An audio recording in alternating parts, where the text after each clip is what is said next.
प्रदेश की हर छोटी बड़ी खबरों को लेकर संभल में तालाब की जमीन पर बने मस्जिद और 80 मकान को नोटिस के मामले में इलाहाबाद हाईकोर्ट ने प्रशासनिक कार्यवाही पर रोक लगा दी है।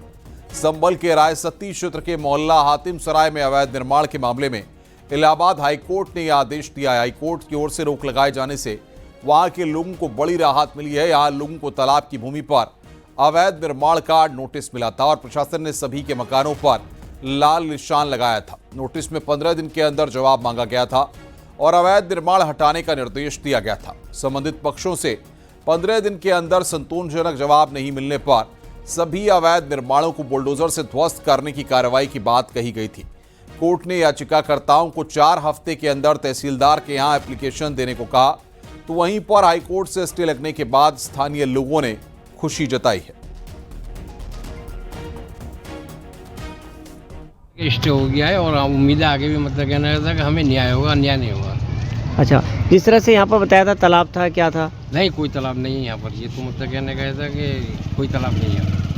ये तो मतलब कहने का था कि सब ये वैसी जगह है, मतलब कहने का खेती की। तालाब की जगह कोई नहीं है यहाँ पर, खेती की जगह बता रहा है साहब। तो है प्राइवेट जगह। अच्छा, और फिर 15 नोटिस दे गए थे, 15 दिन का टाइम दे गए। 15 दिन के अंदर खाली करो ना तो बिल्डोर चलेगा। फिर क्या हुआ? तो हमने हाई कोर्ट में अपील करी, सबने मिल के वहाँ से स्टे मिल गई। आज हमें न्यायालय पे पूरा भरोसा है। इंसान गलत तरीके से जो निशान लगे थे जल्दीबाजी के चक्कर में, और असल में वो जो हमने जो है कोर्ट का जो है दरवाज़ा खटखटाया और उसमें हमें स्टे भी वहाँ से मिल गया। और अच्छी बात यह है कि लोगों के चेहरे पर खुशी भी है और उम्मीद है कि हमें जो है इसमें आगे भी हमारे लिए बढ़िया ही होगा, जो भी होगा। ये किसी की जो गलतफहमी थी। अब आपको अदालत में गए, स्टे मिला, क्या कहना चाहते हैं? हमें न्याय मिला होगा, इंशाल्लाह इंसाफ मिलेगा। वाराणसी में पीडब्ल्यूडी का बुलडोजर एक्शन। मार्कंडेय महादेव मंदिर मार्ग पर चला बुलडोजर। सड़क चौड़ीकरण के लिए बुलडोजर की कार्रवाई की गई। प्रशासन के मुताबिक लोगों को मुआवजा दिया गया, नोटिस के साथ ही मुआवजा दिया गया। वाराणसी के मार्कंडेय महादेव मार्ग का ये पूरा मामला है। ये तस्वीरें इस वक्त हम आपको दिखा रहे हैं किस तरीके से सड़क चौड़ीकरण के लिए बुलडोजर की कार्रवाई वहां पर की गई।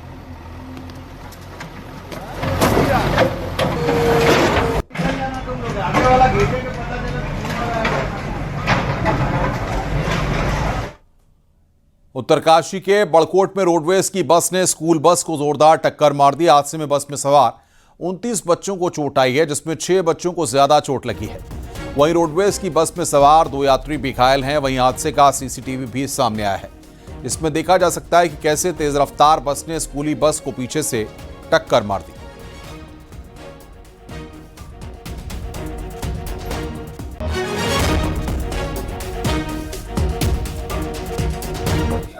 मैं बच्चे बैठा रहा था सर ना, साइड पे गाड़ी थी और पीछे से रोडवे वाला है सर, उसने पीछे से इतनी जोरदार टक्कर मार दी कि गाड़ी बहुत देर तक आगे चले गए। अब बहुत ज्यादा चोट आई मेरे कमर में सर। वो पहले भी नशे में था वो। अच्छा, हाँ जी। आप कहाँ से आ रहे हैं? मैं जाने की चट्टी से। अच्छा, ये कहाँ पर हुआ? ये यहाँ से 1-1.5 किलोमीटर आगे। तो तेज चल रहा था? हाँ जी, तेज में था वो। और उसने पहले भी मतलब इससे पहले भी मतलब उसने बहुत तेज चलाई थी आगे से। तो उसमें से लगभग 20-25 बच्चे आए यहाँ पे अभी आए हैं, जिसमें से 6-7 लोगों को बच्चों को चोट लगी है और 1-2 बच्चे जिनको हेड इंजरी है और एहतियात के तौर पर शायद उनको हम जो है सीटी के लिए एडवाइस करेंगे। और बाकी बच्चे सामान्य, उनको खास चोट नहीं लगी है। जौनपुर पुलिस ने मुठभेड़ में 4 अभियुक्तों को गिरफ्तार कर जेल भेज दिया। मुठभेड़ में 2 बदमाशों के पैर में गोली लगी है।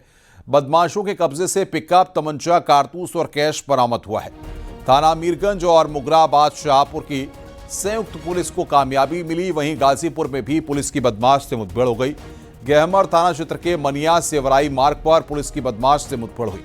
मुठभेड़ के दौरान पुलिस की जवाबी फायरिंग में बदमाश घायल हो गया।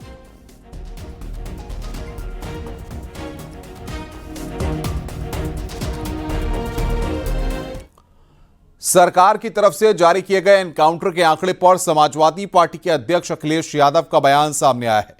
अखिलेश यादव ने आंकड़े पर सवाल उठाए हैं। अखिलेश ने कहा कि सरकार आंकड़े डराने के लिए जारी कर रही है।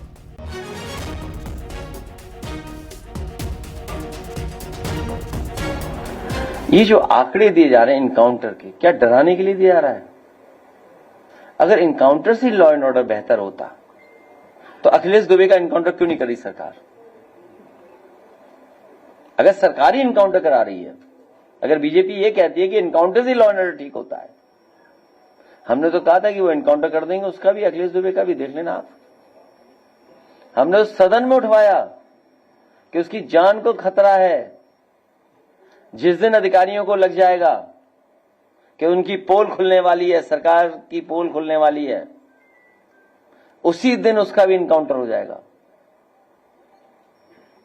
तो ये सरकार इनकाउंटर से लोगों को डराना चाहती है, इनकाउंटर से लॉ एंड ऑर्डर नहीं ठीक करना चाहती। केवल डरा करके लोगों को एक परसेप्शन क्रिएट करना चाहते हैं कि हम देखिए ऐसे हम लॉ एंड ऑर्डर ठीक कर देंगे। न जाने कितने निर्दोष लोगों के साथ घटना घटी है। बहुत सारी जगह पर पुलिस को जेल जाना पड़ा है। जौनपुर में 8-10 पुलिस के लोग जेल गए हैं, जेल।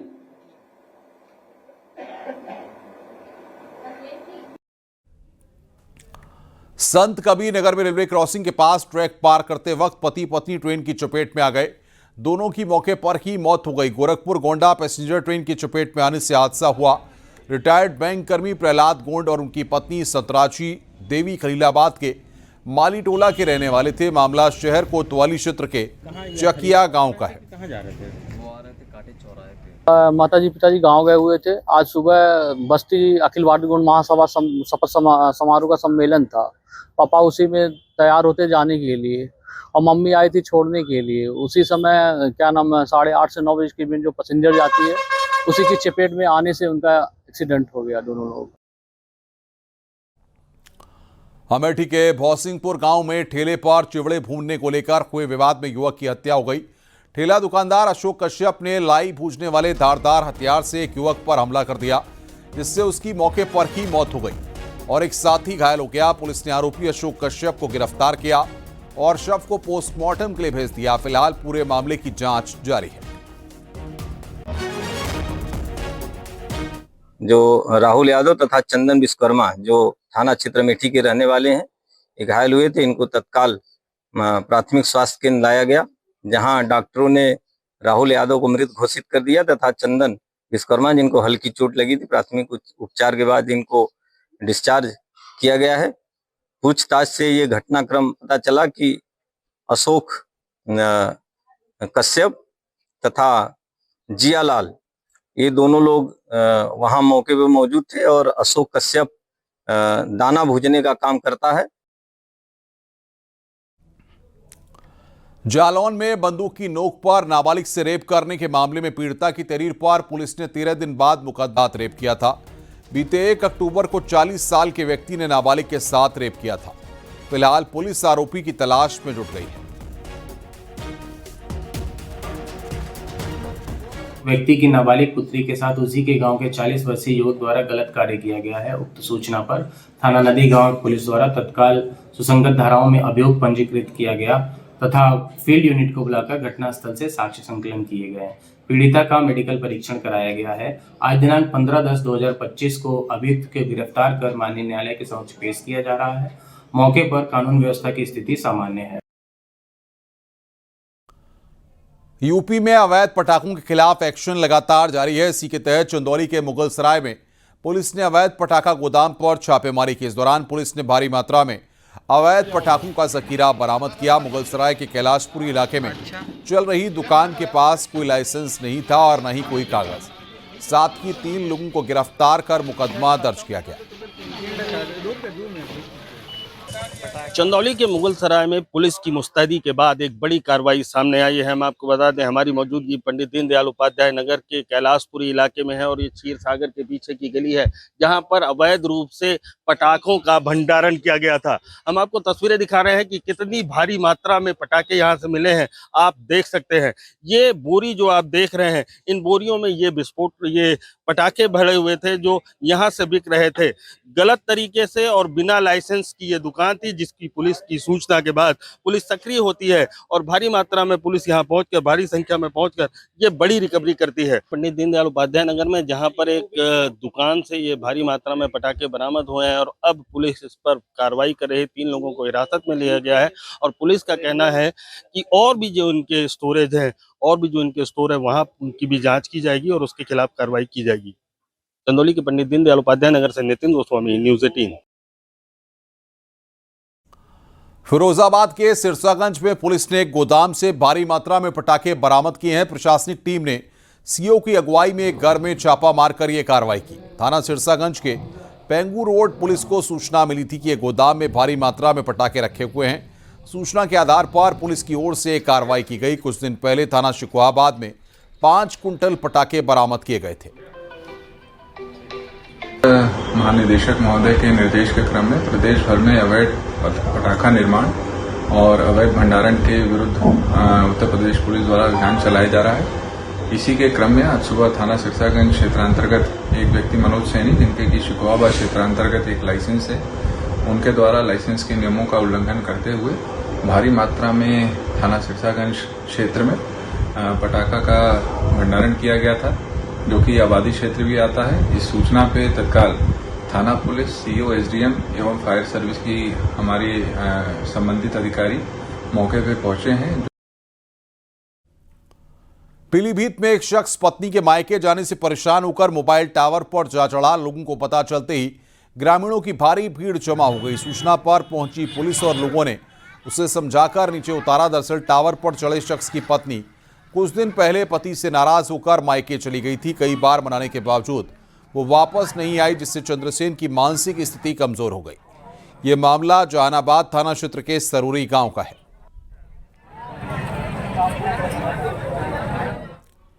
मुजफ्फरनगर में ईडी ने लविश चौधरी के करीबियों पर छापेमारी की है। आरोप के मुताबिक लविश फॉरेक्स ट्रेडिंग नेटवर्क का मास्टरमाइंड है और उसने मासिक रिटर्न के नाम पर निवेशकों से ठगी की थी। उधर गाजियाबाद के लोनी इलाके में भी ईडी का छापा पड़ा है। अलीमुद्दीन अंसारी और नफीस के ठिकानों पर सुबह से कार्रवाई जारी है। सूत्रों के अनुसार ये कार्रवाई आर्थिक गड़बड़ी और हवाला लेन देन से जुड़ी जांच के सिलसिले में की जा रही है। टीम ने मौके पर पहुंचते ही दोनों के घरों को घेर लिया और दस्तावेजों की जांच पड़ताल शुरू कर दी है। इस वक्त हम मौजूद हैं गाजियाबाद के लोनी के इकराम नगर में, जहां पर आज सुबह 4 बजे ईडी की टीम इस आवास में पहुंचती है। ये घर है अलीमुद्दीन अंसारी का। सुबह के समय ईडी की टीम इस घर में 4 बजे पहुंचती है और छापेमारी करती है। मनी लॉन्ड्रिंग और हवाला नेटवर्क से जुड़े मामले को लेकर ईडी की टीम आज यहां पर पहुंचती है। इस समय तस्वीरों में आप देख सकते हैं, ये वही घर है जहां पर ईडी की टीम पहुंची है और अभी फिलहाल घर के अंदर ही मौजूद है और दस्तावेज और जो इलेक्ट्रॉनिक डाटा है उसकी जांच कर रही है। अगर बात करें अलीमुद्दीन अंसारी को लेकर, इनके संबंध लवीश चौधरी के साथ बताए जा रहे हैं। लवीश चौधरी मुजफ्फरनगर के एक छोटे से गांव से निकला हुआ प्रोविजन स्टोर की दुकान चलाने वाला देखते ही देखते एक ठगी का बादशाह बन गया। अगर बात करें तो वह ट्रेडिंग को लेकर उसने निवेश करा, लोगों को उसके झांसे में लाया, जिसके बाद ये मामला उजागर हुआ। 210 करोड़ रुपए की ठगी का मामला निकलकर सामने आया। लवीश चौधरी जो फिलहाल दुबई में मौजूद है, लेकिन उससे जुड़े हुए लोगों से अब ईडी की टीम छापेमारी कर रही है। इसलिए आज गाजियाबाद के लोनी इकराम नगर में ये जो टीम है यहाँ पर पहुंची है और लवीश चौधरी से जो संबंध है वह अलीमुद्दीन अंसारी के। लखीमपुर खीरी के गोला गोकर्णनाथ में ड्रग्स विभाग ने मेडिकल स्टोर के गोदाम से 15 लाख से ज्यादा ट्रामाडोल कैप्सूल बरामद किया है। प्रतिबंधित नशीले कैप्सूल उत्तर प्रदेश, उत्तराखंड और नेपाल में सप्लाई किए जा रहे थे। ड्रग इंस्पेक्टर बेबी रानी के नेतृत्व में पुलिस ने छापा मारकर इस अवैध धंधे का खुलासा किया। कैप्सूल की कीमत लाखों में बताई जा रही है। जांच अभी भी जारी है। क्या है, कुछ सिरप वगैरह है क्या? ट्रामाडोल कैप्सूल है। कौन सा? ट्रामाडोल। तो ये क्या होता है? ये है तो पेट के दर्द के लिए यूज होता है, लेकिन इसका कहीं ना कहीं दुरुपयोग किया जा रहा होगा, संभावना है। नहीं तो क्या शिकायत मिली थी यहाँ पर? क्या देखिए, अवैध रूप से भंडारण किया हुआ है। अच्छा, अवैध रूप से भंडारण किया। क्योंकि यहाँ पे ये परिसर तो हर आवासीय परिसर है, एजेंसी इनकी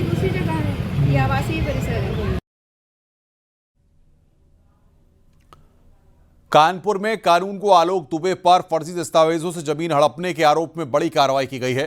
उन्हें लेखपाल बना दिया गया है। अब तक की जांच में उनके परिवार के नाम 41 संपत्तियां मिली हैं। इन संपत्तियों की बाजार कीमत 30 करोड़ से अधिक आंकी गई है। लेखपाल अरुणा द्विवेदी भी कई बेनामों में हिस्सेदार मिली हैं, जिनमें सचिंडी और बिठूर क्षेत्र की जमीनें शामिल हैं। आलोक दुबे ने सबसे ज्यादा बेनामे 2023 में कराए, वहीं 2024 में कई संपत्तियों की बिक्री भी की। डीएम ने पूरे मामले की जांच के आदेश दिए हैं और कोतवाली में मुकदमा दर्ज कर शासन को रिपोर्ट भेज दी है। बिल्कुल, माननीय मुख्यमंत्री जी की भ्रष्टाचार के विषय में जीरो टॉलरेंस की नीति है। राजस्व अभिलेखों को अद्यावधिक रखने का दायित्व हम लोगों का है और हमारे जो राजस्व कर्मी बड़ी मेहनत से काम करते हैं, परंतु यदि किसी कार्मिक ने अगर कहीं मौके पर ऐसा कोई कार्य किया है तो उसके सापेक्ष जीरो टॉलरेंस की ही नीति है और उसमें क्योंकि मुकदमा भी दर्ज है और जो भी अन्य कोई विषय है उसकी अलग से विवेचना चल रही है, उसका भी निस्तारण उसी अनुसार किया जाएगा। कानपुर में करोड़पति कानून गो के खिलाफ यहाँ के जिले के प्रशासनिक अधिकारियों ने जहां एक और जांच की तो वहीं उस जांच में चौंकाने वाले मामले सामने आए। 40 से ज्यादा उसकी संपत्तियां सामने आई, 30 करोड़ से ज्यादा की संपत्ति अब तक सामने आई, जिसके बाद उसका डिमोशन कर दिया और उसे लेखपाल बना दिया। इन सबके बीच बाबू नदारद चल रहा है। वहीं जिले के प्रशासनिक अधिकारियों की माने तो शासन को उसकी रिपोर्ट भी भेजी। अब रिपोर्ट आने के बाद अग्रिम कार्रवाई की जाएगी। इस कार्रवाई के बाद से तहसील में हड़कंप मचा हुआ है। विजिलेंस आशीष पांडे के साथ अमित गंजू, न्यूज़ 18 कानपुर। कासगंज में चेयरमैन के पति राजेंद्र बोहरे ने डोर टू डोर कूड़ा उठाने वाली फर्म के वाहनों को जबरन जब्त कर दिया।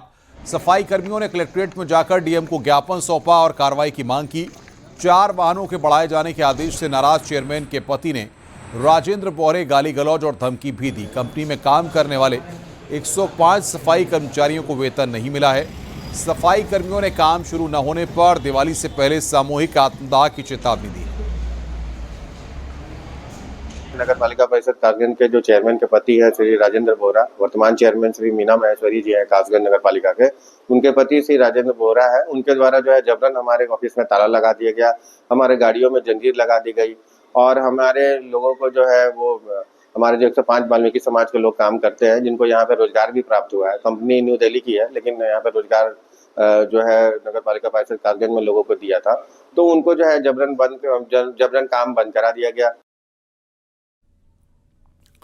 हरदोई के टंडियावा थाना क्षेत्र में पति पत्नी के बीच सड़क पर मारपीट का वीडियो वायरल हुआ। घरेलू विवाद के कारण दोनों ने एक दूसरे को जमकर पीटा। वीडियो में महिला पति पर डंडे से हमला करती दिख रही है। एक अन्य युवक भी पति को पीटते हुए नजर आया। पुलिस ने मामले में संज्ञान लेकर दोनों पक्षों की आपसी सहमति से सुलह कराई। हरदोई में अचानक एक मकान में आग लग गई। देखते ही देखते आग ने विकराल रूप ले लिया। आग की चपेट में आने से घर में रखा सारा सामान जलकर राख हो गया। सूचना के बाद पहुंची फायर ब्रिगेड ने ग्रामीणों की मदद से आग पर काबू पाया। हरपालपुर रानीखेड़ा गांव की घटना है। हापुड़ में आवारा कुत्तों का आतंक देखने को मिला। यहां आवारा कुत्तों ने स्कूल जा रही बच्ची पर हमला कर दिया। कुत्तों ने बच्ची के चेहरे को बुरी तरह नोच लिया। हाफिजपुर इलाके के हरसिंहपुर की यह घटना है। लोगों का कहना है कि कुत्ते अब तक गांव में कई लोगों पर हमला कर चुके हैं।